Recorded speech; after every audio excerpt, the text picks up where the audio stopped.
Hey, welcome back to Temple of Sunshine on YouTube and templeofsunshine.com. Today we have a lovely sunny daylight that I'm filming in, and I have my ring light on warm. So I thought I would give you some summery spring vibes while we talk about how to take care of yourself and upping your self-worth and self-love, essentially focusing on yourself, putting it in one sentence.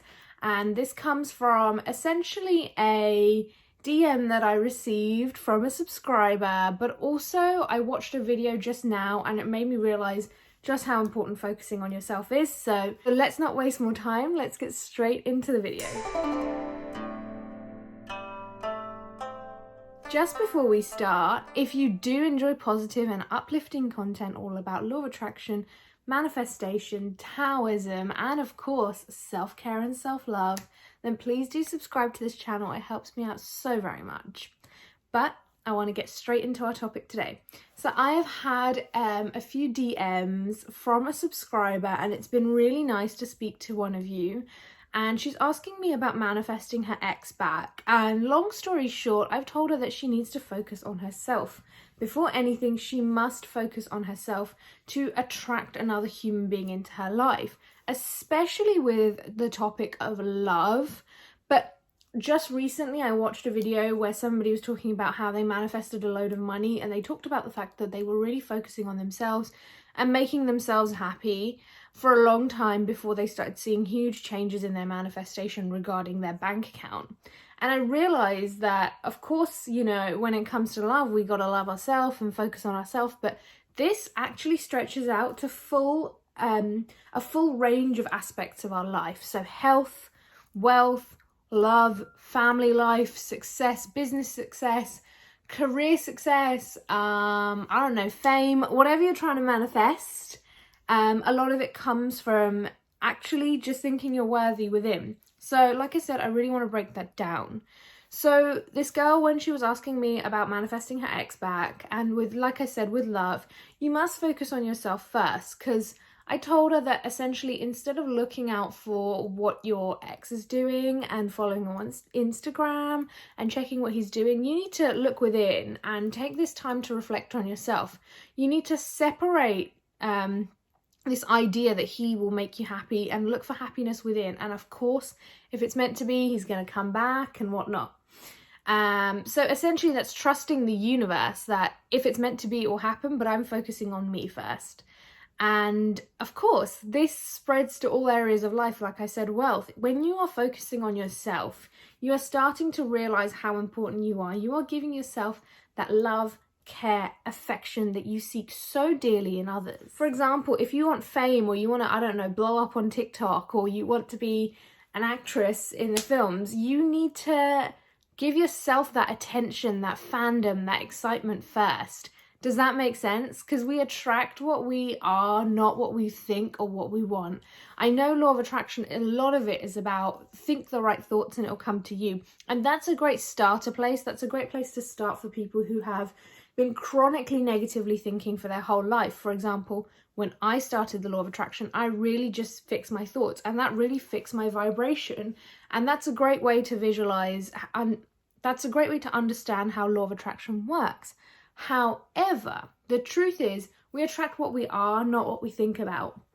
And the positive thoughts help you over time become that worthy version of yourself that can have the amazing sports car, the amazing career, the perfect partner. Everything in the quantum realm that you're trying to manifest can happen, but you've got to believe you're worthy of it first. You've got to be like, yes, I'm amazing, I love myself, I'm totally great, but believe it. It's not just saying affirmations to yourself in the mirror and hoping for the best. It's genuinely believing it. So how do we do this? Like I just said, affirmations, whether you do them in the mirror, whether you do them first thing when you wake up or before you go to bed, the best way to do them is, of course, the Temple of Sunshine affirmation cards. These are screen-free, so great to get away from your laptop or obviously your TV, but also your phone. There's 25 of these, and I like to pick one out from my intuition each day and repeat that affirmation to myself throughout the day, and I keep it in my pocket or my wallet, and I repeat it to myself every single day. go shop them on my shop, link in description. But like I said, affirmations are really going to help. I just told you that there's no point doing affirmations without believing them, and that is the key here. No affirmation cards or anything that you do with affirmations is going to work unless you truly feel what it's saying. So if we pick this top one here, it says, I'm abundant, healthy, positive, and creative. These are really lovely words, but the way I just said it there had no feeling. If you were really to take a big deep breath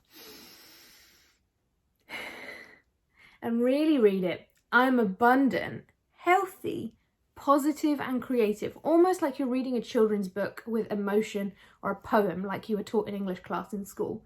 Really feel every single one of those words. Abundant. What does abundance feel like to me? It feels like luxury. It feels like I can do whatever I want. It feels like freedom. What does healthy feel like to me? Energetic, happy, springy, ready to go.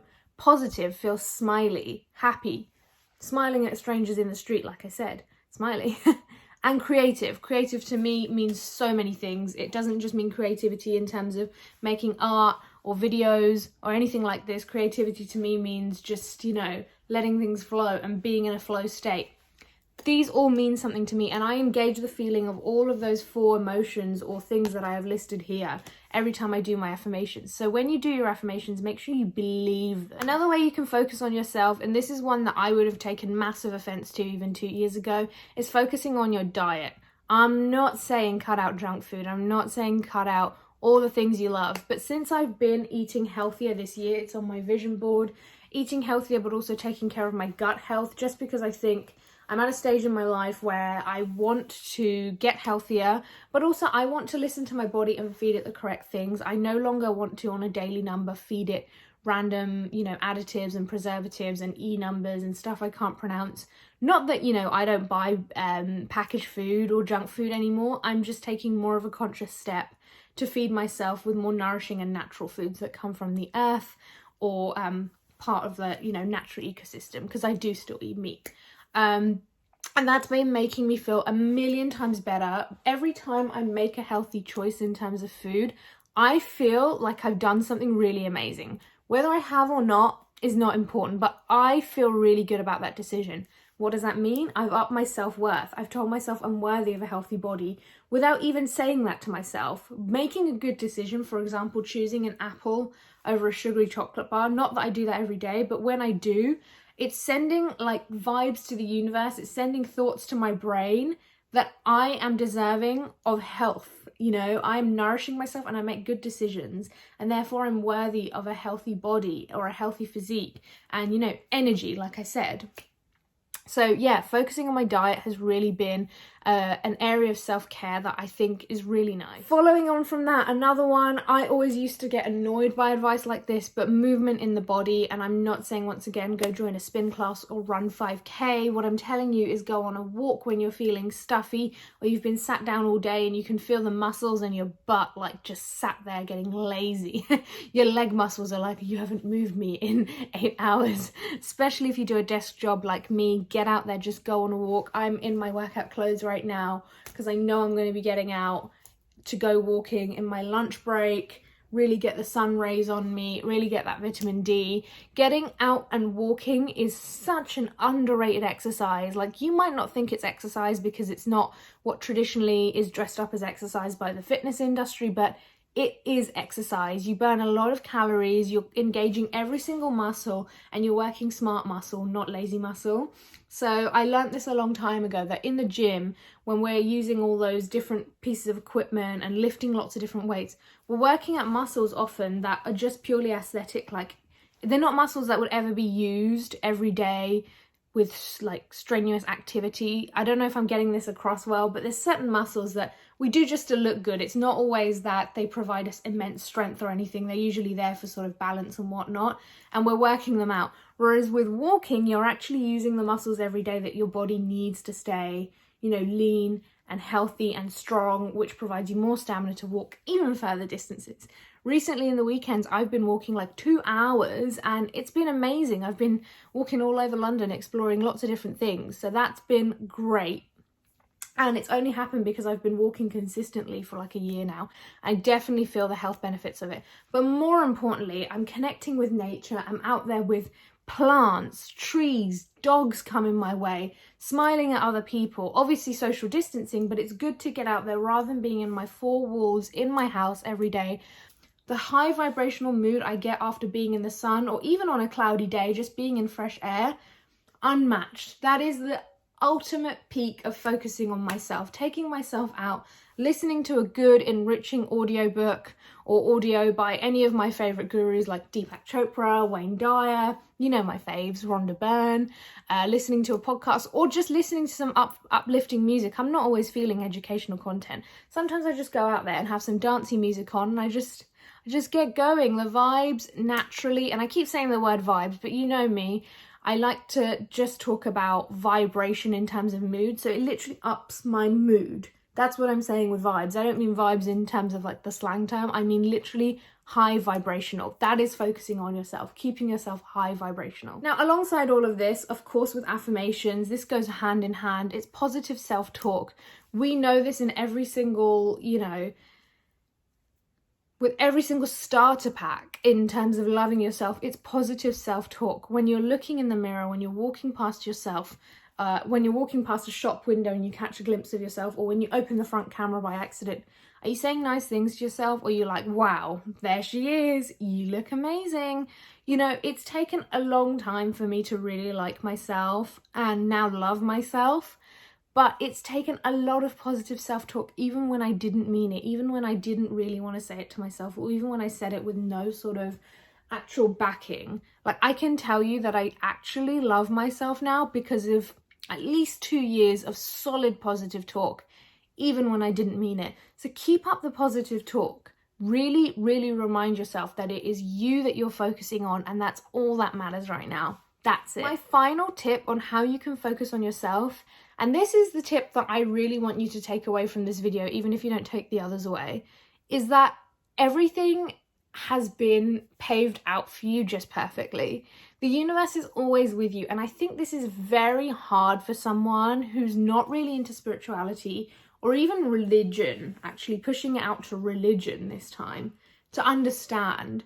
For those of us who are fairly spiritual and well-versed in this, we know that there's a universe, or some of us like to say God, out there that is taking care of us. All our needs and our wants are met. It's happening even when there is no evidence of our manifestation around us. Like, let's say for now, I really wanted something and there was just zero evidence of it coming true.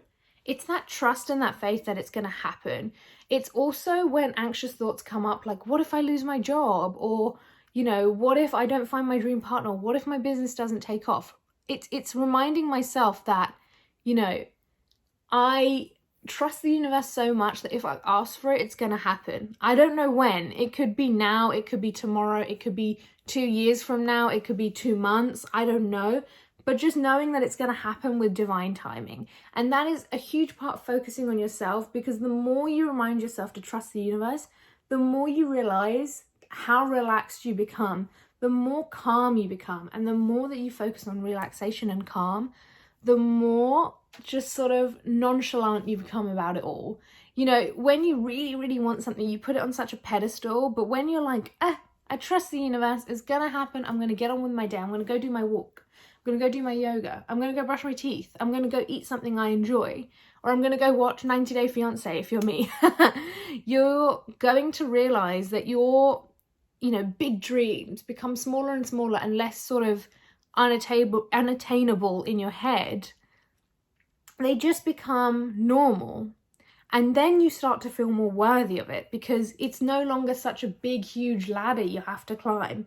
And that's when the manifestation really sets in. When you start to trust, when you start to just let things go, Leor Alexandra called this let go and let God. When you just let it out of you and you realize my problems don't have to be problems, they're just dealt with by universal intelligence. That is the ultimate form of self-care, because you're taking away all problems and onus and responsibility off yourself to just relax and be like, it's happening, it's done. I don't have to worry about this all by myself. And that's when you can really release your inner child to come out and play, to just be, to just enjoy the universe, to enjoy the fruits of your past labor and just have a good life. And that is self-care to me. Self-care is not always candles and face masks, although who doesn't love a bit of that? For me, it's trust in something so much bigger than me. Trust that if I was put on this universe sort of against my own conscious choice, not against my soul's choice, but my own conscious choice, that there's a plan out there for me, and maybe what I think is the way there is not always the way there. Maybe it's something so much better.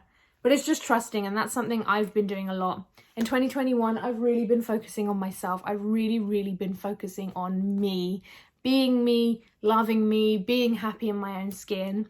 And trust me, it has been working out amazingly for me. It is just something I should have done years ago. So I wanted to share this message with you. If you enjoyed this video, please do like and subscribe.